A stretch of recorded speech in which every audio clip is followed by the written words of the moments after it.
The Batman is confirmed. The sequel is set. The Batman Part 2 coming 2025. Yes. The headline is Batman gets a release date and a title. We're all set. This comes just a few seconds in James Gunn's announcement via Twitter. So let's get right to it. Discussing the DC Universe's main timeline and the details about Matt Reeves' film. So it's going to be the sequel. No surprise getting a sequel. I did a whole video. The link will be in the description. Why this Matt Reeves universe is very safe right now. All that was locked in prior to the James Gunn, Peter Safran baton change. October 3rd, 2025 has been set. I think I have the sound here. You can hear James Gunn. This is the video he released on Twitter. This is only 10 seconds in, and he explains. It's one of, our jobs, Peter, and you're the DC is animation. That's what they're saying. They're saying that one of the things that I've been complaining about is, especially because I've been doing like the Batman animated series and the X-Men animated series on Saturday mornings, is that the approaches for those shows was to connect it to their other universe. Now, X-Men was more about direct links from comic books to comic books, very specific toys, very specific storylines, both new and old, a very specific plan. Batman animated series was about creating almost like an alternate universe, expanding the Batman, elevating villains, introducing new villains, new characters. But it was all very connected. Felt like if you read a Batman comic animated series, vice versa to X-Men adventures. But here Gunn is trying to say, instead of having this stuff just running in all sorts of different directions, because if you're playing or hearing about the details of some of these video games, it does not align with obviously the comic books. More importantly, it doesn't align with comic books, with what's on screen or whatever. You're just not going to make the money and grow your audience and your brand the way they need to. He's at least saying the right things here. Then he goes on that the character can same actor and it works like Matt Reeves' Batman. Okay, so this means the film that they're announcing is going to be the main DC universe, and then we'll have Elseworlds Batman. So Matt Reeves' Batman is Elseworlds Batman, and this actually fits. He explains it better in this little clip than anyone has explained it to this point, even though most of us has been saying this all along. We saw that the Snyderverse, for lack of a better term, which is really two parts, because there was Snyderverse original pieces like Man of Steel, Batman vs. Superman, Justice League, these pieces and these elements that were in play. And then when Peter Safran came along as a producer and he brought along certain pieces as well, which did tie, by the way, I'm not saying it didn't tie together, but like Shazam, he's a producer on, he brought in James Gunn. Until I see otherwise, there's no reason to believe that Peter is severing the ties to the things that he developed and created and has his fingerprints on. So think of that as this piece over here that James Gunn is now going to be controlling.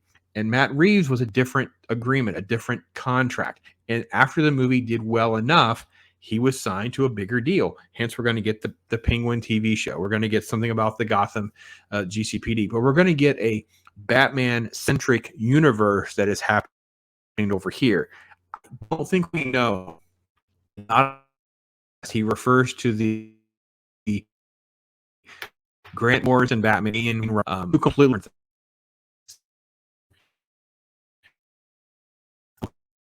a little further. Worlds. This is the thing where comic books dating back for decades would have standalone issues, standalone miniseries. They'd be outside the general scope of the comic book. So you'd be reading along with Batman, the adventures with Robin, battling different villains, different things were going on. And then you would have one of the classics, Gotham by Gaslight, right? What if Batman lived in this situation? What if Batman had come in contact with Dracula? You have it's an Elseworlds tale. It's different. It's not part of the main through line that we have over here. The Robert Pattinson led Batman and the Joker that was Joaquin Phoenix that Todd Phillips put together. These are considered like over here. Now, about it. I actually think that it's not that complicated to come up with ways to make Robert Pattinson work. I also don't understand why we have Ben Affleck casting and some of the casting before, other than one, finances, right? We don't know the contract details. They've done a few films, so maybe as the contracts go along. I told someone recently, think of it as like a sports contract, right? When they're in year 3 of the contract and they have to get out, this is where the finances are. If they have to get to year 4 in the contract or whatever it may be. So they'll say they're 2 or 3 pictures in.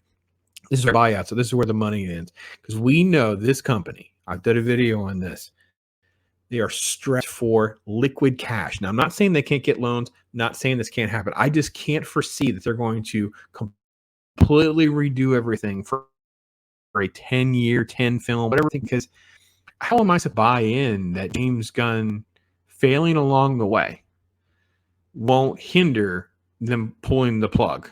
They've done this multiple times. I just don't buy it. So I don't think that's going to be the case with the Batman and Matt Reeves. I think it's going to be more of the same. I'm concerned that he won't elaborate it on the way I think you can kind of fix some of the problems that they created in the Batman. So for instance, most of the complaints is, he's just walking around with the police, right? He's not a ninja. You need to fix that now, right? You need to have him address the fact that he made a lot of mistakes and a lot of people died. He couldn't do his job, so people died. You need to have him level up on costume, level up on the Batmobile, level up on his skills. So he's on a bat glider, he hasn't crashed into an overpass. That was okay. He's not going to survive that. He really should have been very injured from that. So things like this have to kind of keep moving along. And I said I would like to see part 2 take place 2 to 3 years after the first film, and he's leveled up. And now you have much more serious stakes of crazy villains. I'd love to see him chasing down 2 or 3 villains in a montage or something. I'd rather see, something different also being presented. I know a lot of people talk about Mr. Freeze. I know people talk about some other things. I'm a lot more open and flexible to the direction they want to go. They have set up so many pieces and didn't follow all the way through. I don't know if they're trying to go towards Hush. I don't know if they're trying to go towards Court of Owls, those kinds of things, because it's all on the table. We don't know. And it's Elseworlds, right? It's over here. So we don't know. But that's the latest, all set. Batman, another Batman movie coming in 2.5 years. A little over, but about that. So there you go. Give me your thoughts on where you come down on this. Does it even remotely excite you to have more Batman, to have more Robert Pattinson Batman? Like, I don't know. I have mixed feelings as well, but I want good. So I didn't hate all of the Batman. I liked about 2/3 of the Batman. I thought most of it was okay, but I had a long list of problems and didn't think overall it deserves a lot of the super high praise it was getting. But yeah, there we go. There's our latest on the Batman, and tell me your thoughts. I'll hear from you. I'm Pops.